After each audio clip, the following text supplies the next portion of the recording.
Ibn Webb, Quran Assam here. Official thing, situation thing I got going on here. Oh, I got jumping on. Man, I just always remember just picking up the newspaper during basketball season. This man's name was just stayed in there. Like I said, it was just whether it was high school or even in college, because you wound up staying in state and ultimately for college as well too. Herman Alston.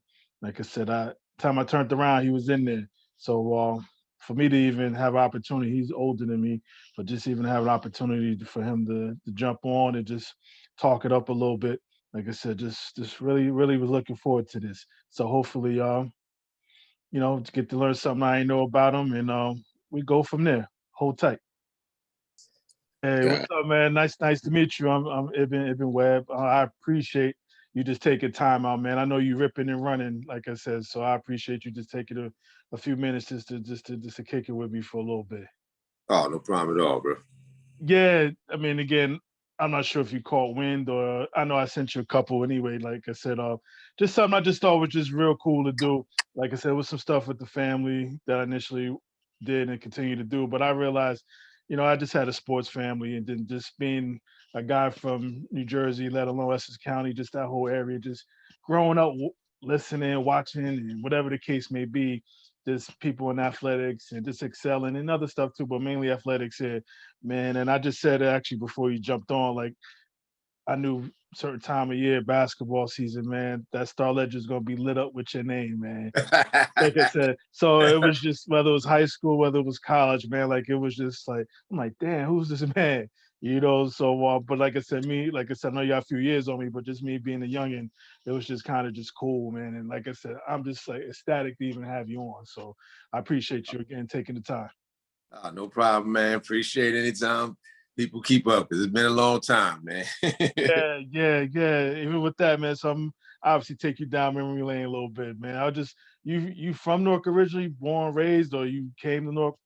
Oh, Now, born and raised in Newark, okay. What part? right in Central Ward, down on Howard Street, right across from JFK.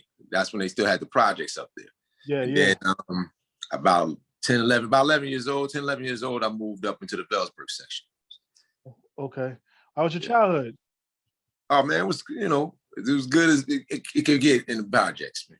You know, you learned a lot, you saw a lot, you saw things probably some kids shouldn't see, but it's part of that life. It made you tougher, and you get better from it. Yeah, no, definitely, man. And I know you wanted one child, you have siblings or what?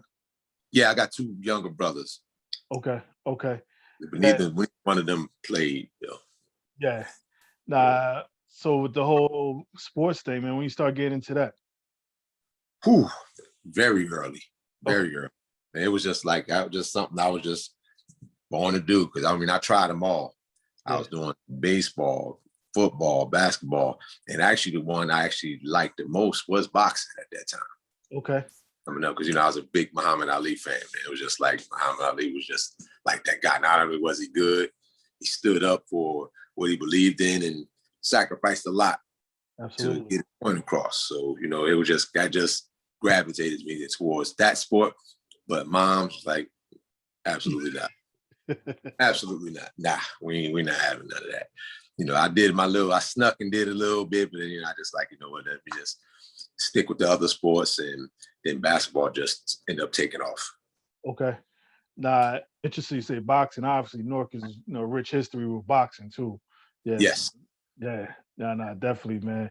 And I know basketball took off, but did you play any leagues or rec leagues growing up, whether it's basketball or any other sports? Oh man. Well, baseball, I played. Well, I was more so up here up in the Velsburg section of Newark. We played up in Ivy Hill Park. I played in the little league there. As far as basketball, I just played. I just played playgrounds. We pick up. I didn't really take it seriously to like pretty much my last year of high school. I was really good, but I really didn't take it seriously until my last year of high school was when I was like, you know what, that's it, nothing else, basketball. Mhm. And it just clicked. It's late, but it clicked. You get to high school, making a high school choice, being in Velsburg. Obviously, was Velsburg High. It was still open when you were. Well, Or yeah, was it about to Velsburg High close? was open, but I didn't go to Velsburg. I went to University High. Oh no, I'm aware of that. That's why I was just wondering, like the decision to go to university. That was just a thing of had good academics. Mm-hmm. So, moms and everybody thought that, this would be better as far as, having backup. Mm-hmm. So she said, you can play the sports, but we got to get that education. And it's something that always stuck with me. Mm-hmm. So now you down there, now you said senior year, but did you wind up playing at all, like early on, like the freshmen, JVs and all that? Or They didn't even have a team my first 2 years. So I would have had to play for Wellsburg, but go to school. So I had to catch the bus, and it just didn't work out that way. Part of it was a lot, like as far as the bus, catching the bus, and most of it was just me being a knucklehead, just not dedicated enough. Yeah. So what clicked, man? Like you said that last year, you just said, "Hey, this is it. This is what I'm doing." Like, it was like I was just going all over the place, playing in all these leagues. I'm everywhere, and I'm just killing guys. And they like, "Yo, why aren't you playing?" And just like, why am I not playing? Mm-hmm. And then it's just like, that's what it is. And I went in my senior year, had a great year, senior year, and it went from there. Now back then, university, because it was it in the city? It wasn't the city league. You were in the city league back then? Yep. Okay. Yeah. We were like officially in it, but we did play a lot of the teams. Okay. How was it just competing against people you probably just played around the way, man? How was it? It was great, man. I loved every bit of it. Every bit of it. Mm-hmm. Every bit of it, man. That's what it almost made me like want to slap myself at the same time. Like, why did I wait so long? Mm-hmm. Yeah, but you got going. I mean, I guess better late than never. True.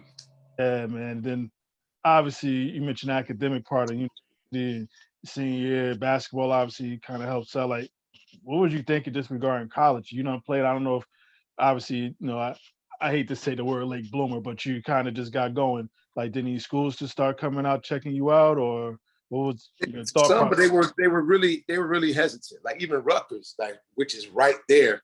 They saw the numbers, but they was like, he went to this small school. We only played 1 year. We don't think he can cut it, type of thing. So I was kind of in limbo. I almost ended up going to Winston-Salem in North Carolina. Okay.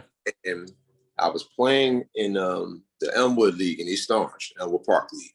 Yeah. And Ryan Carnegie happened to be at one of the games and was like, "No, I got to get this guy."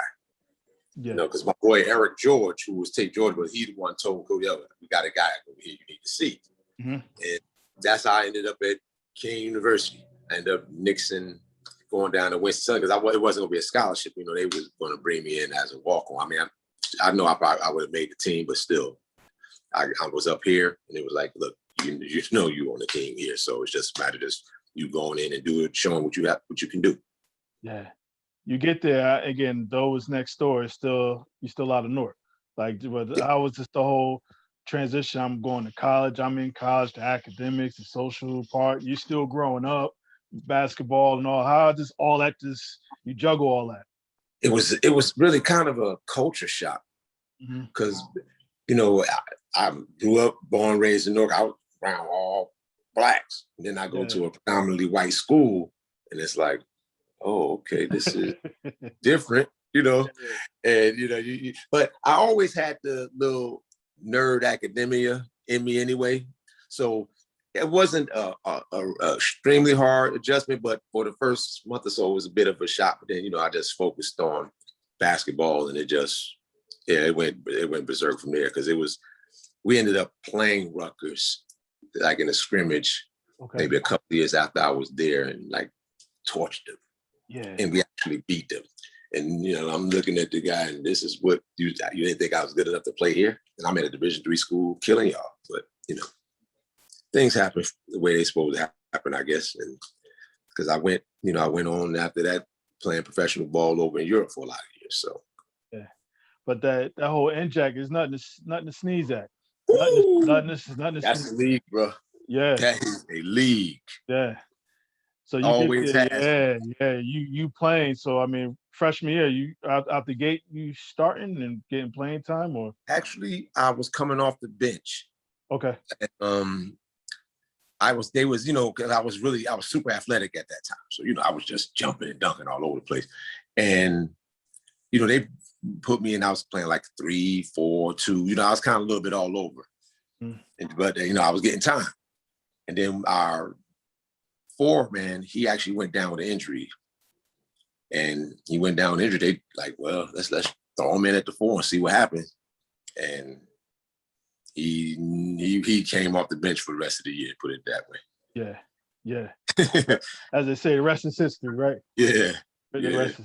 Yeah. So you get rolling. I mean, like accolades, all this other stuff, man. Just kind of like you just by then, obviously, you knew you could play and what have you.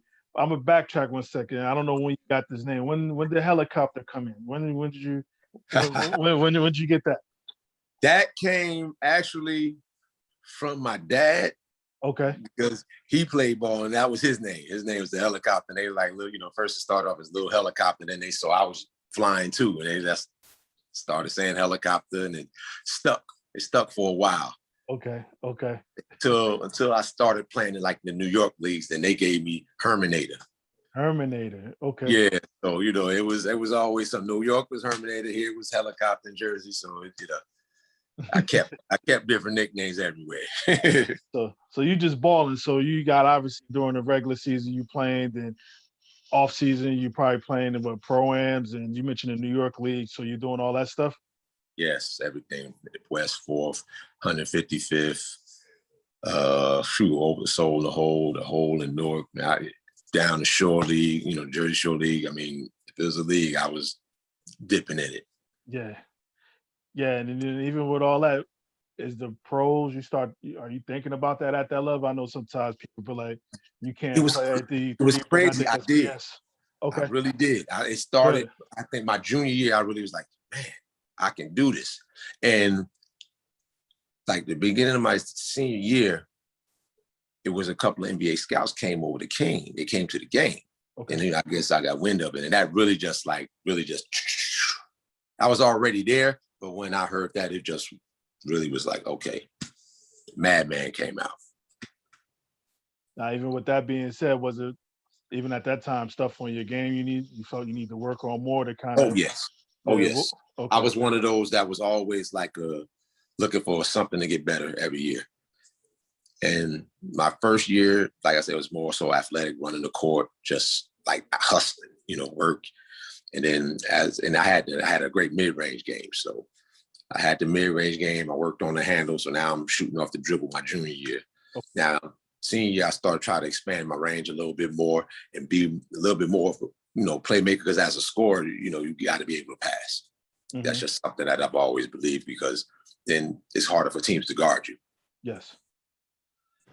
Yeah, that's and I think some people just kind of, they lose that. They hone in on one skill, and that's like it. Sound like each year, like I said, you was kind of working towards something here. So you're done at King. So like obviously you had scouts come in. Did you initially you go right overseas right after that, or you go to any NBA camps? Or yeah, my first year I actually went to camp with the New Jersey Nets. Okay. And I didn't last that long, and I was still, in my opinion, I was still a bit raw at that time. I believe I had talent, but I was still a little raw as far as like the NBA game. Mm-hmm. So I got released from there, and I went overseas for a couple of years. I kind of fine-tuned, kind of adjusted my game to the pro game. Okay. And then I came back, and that's when I got my shot with the Knicks. That went very well, to the point where they were talking with my agent about signing me, but then they ended up going in another direction. But it was pretty close. Mm-hmm.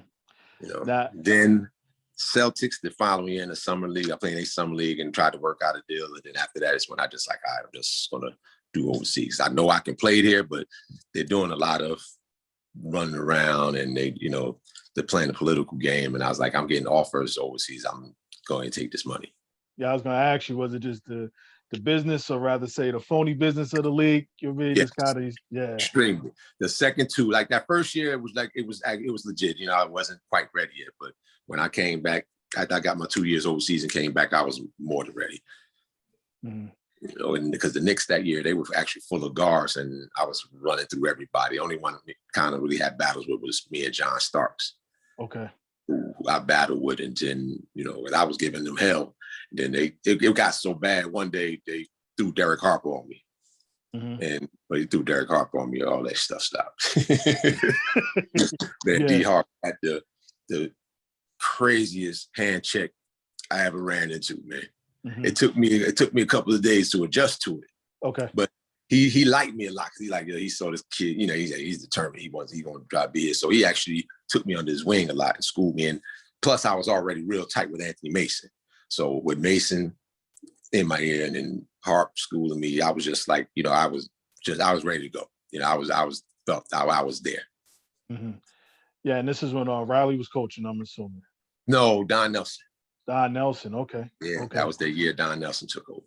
Yeah, and I know everyone got their thing with him, from what I hear, like, good or bad with him. So it was. I had a feeling he wasn't going to last because of the style of play he was using. It was good for the rest of us, but Pat wasn't getting the ball as much, and that's going to be a problem. Yeah, that's a no. Yeah. Everybody was kind of, Don Nelson would move the ball, touches, whoever got it, you got the good shot, you taking it, and the way they were moving and running, and they had Mace bring the ball up at times. We had shots really before Pat was even setting up. Okay. Yeah. So they was like, The higher ups was like, Pat complained, and it was like, all right, that experiment ended. Yeah. So you back overseas. How was it, man? This little round thing we call basketball, man, got you to see the world, man. Like, man, how was it? The first 2 years, like I said, after the first 2 years, I really didn't take it for what it was, because I was just so focused on getting back to the NBA. So I didn't really take advantage of it. But as I went back after all the NBA stuff was over, it was like, you know what? I'm over here. I'm doing what I like to do. I'm getting paid to play, and I'm getting to see places that I would probably have only dreamed of seeing. Yeah. So I really took advantage of it. I even, like, when season was over, I'll go visit other places in Europe, and I've been to Africa twice. So I definitely enjoyed it, and the basketball was actually real good, because we actually look at it now. I started looking at the guys that's coming from over there now. I played a lot of them. I knew when they were younger. We played against them. They got to see us play, and they learned from the Americans over there, and they just took their games up. And now look, there a lot of the Europeans over here playing great ball. Yeah. Did you see it back then though? Like, hey, there's gonna be a shift out here. I didn't think it was gonna be this big, but I definitely saw. I said it's gonna be a shift of having more players, because I saw some really good talent. You got to see guys like Tony Parker coming up. Cephalosha actually played with me. And then you saw Dirk, and even though he wasn't like that great then, but you saw potential. So, you see a lot of those guys, but then you're like, yeah, I could see a lot of them getting over there, but it became like an explosion. It was like a lot of guys, some guys that I didn't even see while I was over there. I was like, ooh. Yeah. Now, how'd your teams do out there? My teams I think I had one bad season where we didn't make the playoffs, and that was really early on. But after that, man, it was just like playoffs, a couple of championships, a few cups, because they played championships and they have cups. So won a few cups, and we always had good teams. I was a bad loser anyway, so I hated to lose. And then even the country themselves, I'm sure you guys are like rock star treatment probably in some of these countries. It was pretty good. I know we'll keep it PG, but yeah. It was pretty good, man. You got the treatment. You go out everywhere, and because certain countries, basketball still was a fledgling sport. It was popular, but soccer was still always going to be number one, except maybe Israel.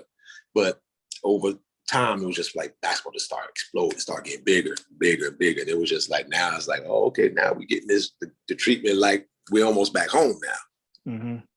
Yeah, and then it's interesting too, like you out there, you make a career of this. Like as you're playing, when did you feel like, all right, let me start thinking about post-professional career? Did you, or you just fell into something? Thought about quite a few things. I think I got about like maybe 34, 35. I started like, okay, I got to start thinking about what's next. But I really couldn't put a finger on what it was I want to do, because, I was like maybe coaching. And, because I was looking more so at coaching, but after I finished playing, because I went to, I was about 40 years old. I kept myself in shape. So I went to about 40. But then as I got home and I started coaching, I found out I didn't like it at all. I didn't have the patience at all. Yeah. Yeah, because the kids, man, I was like, at the time I was coming up, I knew how hard I had to work to get there. It always had to be better because, they always gonna look at the Division I, the big name first. So in order for me to stand out, I had to be better and work harder. Mm-hmm. So I didn't understand not working hard. Like, for instance, I tell a guy, he has to, he goes all right. I said, you have to work on your left. They were content with just being able to go right. If they stopped the left, okay, they just stopped. And you're cool with that. I said, that's no way I could be cool with that. Mm-hmm. Now, what levels was it little league, high school, college? What did you try and coach? I was the assistant coach at Barber Scotia College, which is NAIA school. Okay. Yeah, and that's crazy. Even at that level, they're not taking your advice. That's crazy. It's insane. It was insane. It got so bad one day where I was like, okay, you know what? I threw the ball out. This, the leading scorer on the team. I said, look, right now, one-on-one, let's go. I'm going to show you something right now. Mm-hmm. And I'm the assistant coach. The coach just like, yeah, do it. Go. We play a game up to 10. I beat him 10-1. Mm-hmm. And so I asked him after that, why did you let me beat you? Why did I beat you? Well, coach, because I was missing my jump shots. What do you think I tell you every day? Yeah. Work on your jump shot. And what else did I do? He couldn't even figure it out. Oh, no. Dude, I took away your right hand. And you couldn't go left. So it was easy for me. You missed your couple of shots, and then I just started scoring on you. Mm-hmm. And I said, but that's my thing. I said, you got to be able to see this for yourself. Once see it, because it also tells me your IQ. You got to see it. Then you got to work on getting better at it. It's always going to be guys that are good. Every level you on. I don't care if you play Division 3, 2, 1. Guys are going to be good. Everybody was the man at on their team at some point. Mm-hmm. So you got to work on getting better and stop settling. But I said I messed around, I'd be gonna choke somebody's kid. So I was like, all right, I'm done. Yeah. And what you start doing after that? That's when I started. That's when I started getting into training. Okay.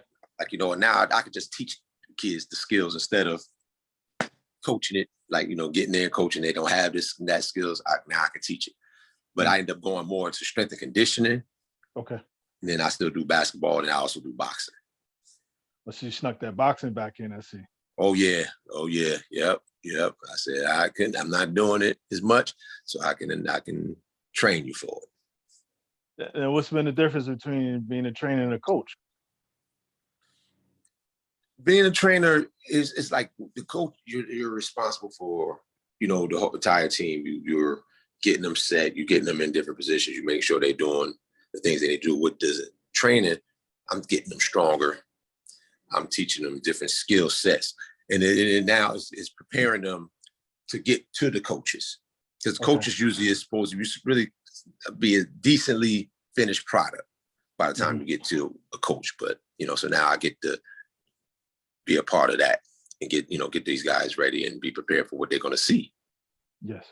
Oh, no, makes sense. And then even with, what has sports given you that's stuck with you to this day? I'm sorry, say what? What has sports given you that's stuck with you to this day? I'll say the biggest thing is my sense of determination and drive. Mm-hmm. It taught me how to, because with sports, I mean, you could be good, especially in a situation I came from. You're going to hear no. You're going to hear negative things. And what you're going to do, you're going to take that and back down, or you're going to take that and prove the wrong. And I had the chip on my shoulder. So, I've learned that I'm going to try to prove you wrong. Yeah. Nah, it's interesting you say that because even, I guess, scholastically or even like being at university, whatever, Group 1, whatever they want to call it, and then going to King, you always had to have that with you. Yeah, right. Like the deck was stacked against you. You know what I mean? Like, hey, this guy's from this such and such school. Then they have the big name behind you. Yeah, so the deck was always stacked. Yeah, and it carried through with me my whole career, man. That carried until I think my last year is when I started to finally kind of get to like that, and that's when I was like, all right, that's enough. I'm done now, because that's not me. Once I started, so I said, that's not me. That's never been me. So that's when I knew it was time for me to stop. When I wasn't as enthusiastic about practice anymore. I still love the games to the very end, but I wasn't practicing like I was before. I wasn't taking practice. I do drills half-heartedly at times. And, I was like, you know what? Yeah, that's it. Yeah, because mess around, you get hurt because you're not locked in and everything. Yeah. Yep. With all this, man, did you find time to have a family or anything, or you just? I was married once, but we ended up not having any kids. But I ended up now my nephews and nieces, so I took them on. Yeah. So I don't have any kids of my own. So she lost the kid both times. So I looked at it as a blessing in disguise because it didn't end well. So I was like, look at things happen again. Things happen for a reason. So now I get to take my nephews and a few of my god kids and take them on. So. And then probably even the people you working out too, they become like an extended kind of extended family. Yeah. Surrogate kind of situation. Absolutely. No, absolutely. Yeah, I'm gonna mommy just throwing you on the spot a little bit, man. Like I said, I just appreciate these few minutes, man. Like y'all know how flat I am. I know my wife is probably gonna drive her crazy because I've been doing this and I just tell about everybody. And like I mentioned about you, I just like, y'all know every time I open the damn paper up, he was up in there. So you don't mind me just putting you on the spot a little bit, have some fun here? No, let's go. Cool. So obviously in Jersey, you're in the whip here. You taking the turnpike or the parkway? If I'm what? If you're in the whip in the car here, you taking the turnpike or the parkway? Mostly the parkway. Parkway? You ain't got no tolls no more. You just got the easy pass, so you good. Mm-hmm. Good. South Orange Ave or Stuyvesant Ave? Oh, South Orange Avenue. That's my spot. Okay. Mayor Gibson or Mayor James? Ooh. Honestly, even though he had a lot of stuff when we did a lot of crazy stuff, it was Mayor James or Sharp James was the guy. Okay. Bragman's or Cooper's? Oh boy. Yeah, I gotta go Cooper's, man. They put all that meat on the sandwich. You're a trainer, you work it off. They filled it up, all the other put a little bit of meat. Yeah, that's what I ate a lot back then. So yeah, it was Cooper's. Yeah. University or King? Wow. That's a good one. I'm gonna go University for the people, but yeah, you know what? Because I had a lot of great people at King too, and more of them. But University was more tight knit because there was only 90 of us. So I say I was a little closer with the people at University, but I also some of my best friends to this day came from King. Mm-hmm. So I'll say King. I'll roll with King because of the people I'm still cool with. I mean, that I'm still really tight with to this day came from King. So I'm gonna go King. All right, I'm gonna date you on this one too. Let me Universal or Bambergers? You gotta go Bambergers. It'll be way before me. You gotta go Bambergers on that. I was working part-time for a little. Yeah, you gotta go Bambergers. Yeah, okay. Right down past Woolworth and all that was down right there. Woolworth too, yeah. Ooh, yeah. Well, best playground like you as far as playground is playing at growing up? As a real young, it was Weekway Park. Okay. But as I got to high school, it started becoming Elmwood Park in East Orange because just the atmosphere over there was crazy. Yeah, I remember. So you play a lot of Weekway. It was no shade over there neither, Weekway Park. Pickup, but that's where I learned a lot of my pickup, man. Yeah. Going out there with my dad, and I was playing with grown men since I was 12 years old. So he was like, nah, knock him. Hey, he drive the hole, put him on his ass. Mm-hmm. Yeah. Being out there or just playing throughout the years, did you ever develop a go-to move? Yeah, it was like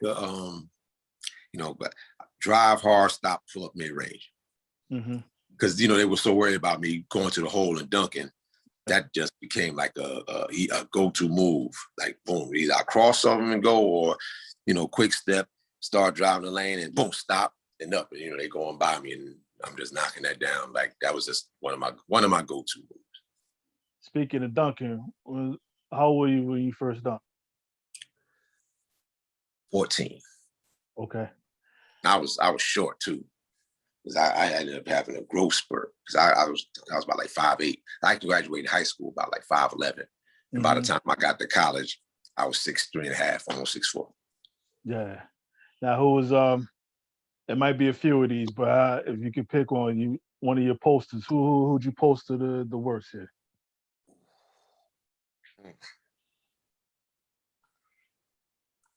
I would probably say, I can't remember his name, but the guy from Jersey City. It was actually in college, Jersey City, because they actually had that picture in the nostalgia.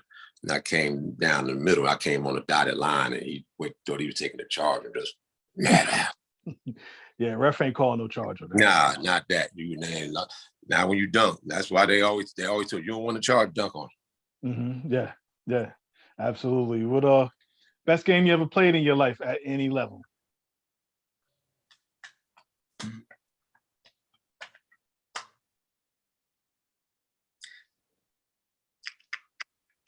I would say, wow, yeah, I had a few that I would put up there.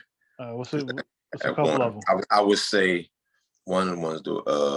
This one came in Switzerland. I won a championship at the buzzer. I was cooking that day, and I think I had about 40-something points. Then I had a 63-point game in the USBL, and in high school, I think I had a 55-point game. Ooh. Who's that 55 on you? Remember? Yeah, my man too. Ice Conway on Ice Conway's team, 13th Street Tech. Yeah. My guy, but I was like, yeah, it was. I ain't had no friends once that ball went up there. You could be my mother, Mom. I'm sorry about this. You about to get it. Yeah, I'll holler at you after. Work it out afterwards. Yeah, that's just how it was back then. Best team you ever played on? Well, even though I wasn't officially on the team, that Knicks team was probably the best. But overseas, I would say Israel. I had a team in Israel that was just really real good. Is that the one you won the title with, or? We didn't win the title there because nobody beat Maccabi Tel Aviv over there. Like they won the championship like 50 straight years. Like nobody did. Okay. For the title. But I had a really good team over there. But then my summer league team was crazy. Like Mark Brown, Marquise Bragg. I mean, we had a lot of jokers on that team, man. I was going to mention that. I remember they bought you. I talked to Mark and Marquise. Yeah, that summer league. And you had a young D-Rock too, I think, played on that team. Yes. Oh man, that team was, man.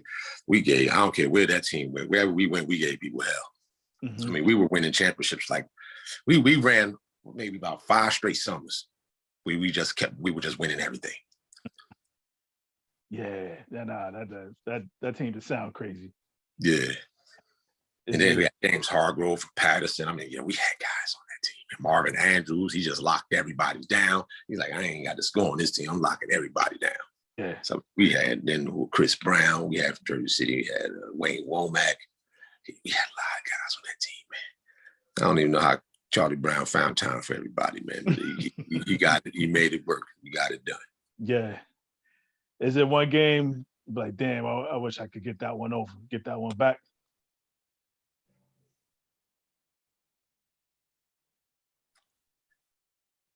Yeah. It was in Portugal in the finals where I should have. It was a situation where like the game was on the line and I went to drive and the double team came and I kicked it, but I could have probably pulled over the 2 and the guy missed it. And I was like, yeah, I should have took that shot. I know. Ball play, but sometimes you gotta do what you gotta do. Yeah, no, definitely. Who's the toughest player you ever went up against? Toughest player? Man, I had quite a few that was actually pretty tough. It was surprising, but well, in NBA was John Starks. Even though I had to guard Reggie Miller Mm-hmm.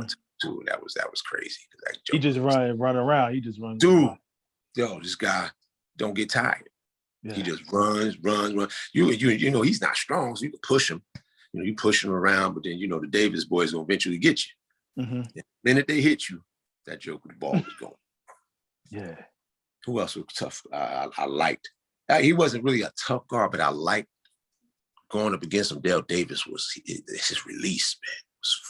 It was lightning fast. Like put was gone. Mm-hmm. Who else? Then as we were getting older, Lance Jackson and D-Rock, they was playing on the other team, but them jokers used to get on our nerves, yo. Yeah. The boys, they used to go in. They go in and there was a couple of guys overseas, Reggie Geary, that was pretty solid, but you know, I kind of tortured him, but it was tough for a little while. Mm-hmm. How about is there someone who should have made it, whether it was the pro level or the college? Anybody stick out? That's a lot, man. But I was to start off with Mark Brown. Mm-hmm. Yeah, he could have. I know he was small on the size, but you know, Mark was a solid PG. You know, he had the skills, knew how to run a team. Who else? Man, I remember talking to Mark. I was just like, imagine him now, the way the league is now. I'm like, oh my God, man. Now, you know, it's not like when we were coming, we had to go everywhere. Like, you know, we had to go play here. We had to go play with. That's how our name got known. Now you can record and post it and everybody know. Yeah. It's a lot easier to get the name known. His playing style would have fit perfect. Now. Yeah. It'll fit perfect. So you said, Mark, I think my apology. I think I stopped you from saying somebody else. Oh, no. It was just too many to remember. Because even though he did end up making it, Lloyd Daniels was monstrous, bro. A lot of people didn't really get to see what he was before all the craziness. Mm-hmm. Because he was one of the guys, like, man, I mean, that's my guy before he got on drug, got shot, man. This Joker was something serious, man. He was like a 6'9" point guard, great court vision, and he was athletic on top of it. It had range, shoot the jump shot. I mean, outside of maybe defense, offensively, Joker had no weaknesses. And to show you a testament of just how good this guy was, even after getting shot twice, being on drugs and all this other stuff, he still made it to the NBA. Yeah, played for the Spurs and somebody else. Yeah. You feel you got your just due? I feel I don't know. Nah, not really. I mean, but I'm pleased with how everything turned out. I want to make it. Yeah, I was definitely pleased with how things turned out because I got to experience a lot. But I still think I got shortchanged, especially on the NBA level. So I definitely believe I got shortchanged a bit there. But I was still happy with how everything, you know, how my career turned out. Yeah. How about your all North starting five from your era? Ooh. Okay, Dad, you said Newark. Okay. You want to say Essex County? Let's say Essex County. Essex County. Okay, so we got Essex County. I'm gonna go Mark Brown.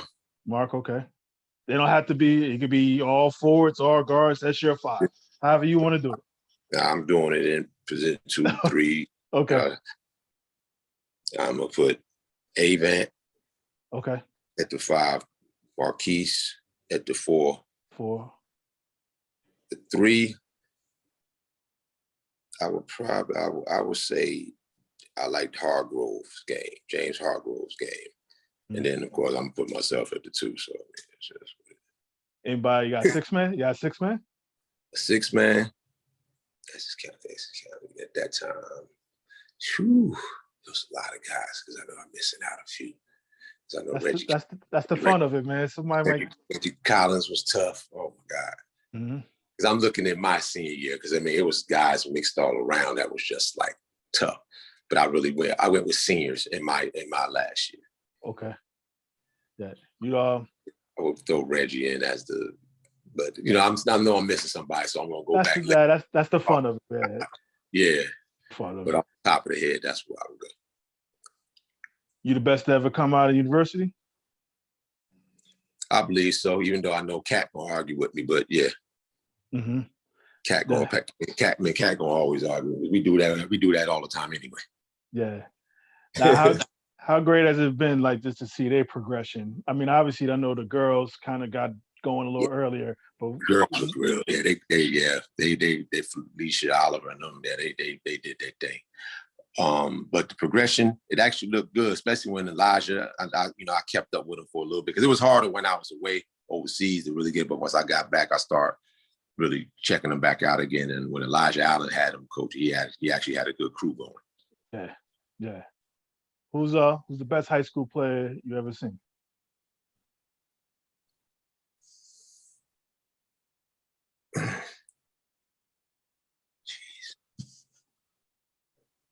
Your camera went off while you were thinking. Yeah, somebody tried to call me. Yeah, yeah.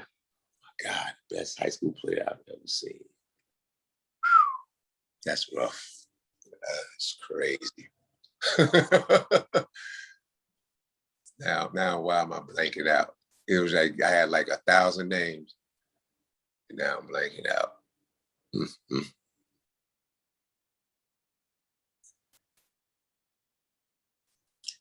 For the sake of, I can't get it right now. I'm gonna go. One of the best I've gotten to see was I'm gonna roll with Lloyd, but that's just I'm gonna roll with Lloyd right now. But I know I'm Lloyd. Yeah, Down. you know how that worked later on, but like, damn, Yeah, this I meant all out. Yeah. What's the best part about being Herm Alston? Now I would say being a lot more like they're able to be able to see a lot more now. Mm-hmm. That's what I would say the best thing about me now, because I see like things I wasn't seeing when I was younger. Now you're learning like it, so I'm able to pass that knowledge along now. Pass the knowledge. Yeah. What are you most proud of? That same thing, being able to pass knowledge. Knowledge, yeah. Next generation, man. Being able to pass and help them achieve things that I didn't, I may not have done. Mm-hmm. Because for me, it's all about helping out, man. I don't, I had my time right. ran. And, like I said, I could have wanted some things better or didn't, but that's not going to stop me from trying to make the next one better. Not do make the mixtapes that I made. So. Now, what would this Herm Alston tell that 17, 18-year-old at university? What advice would you give him?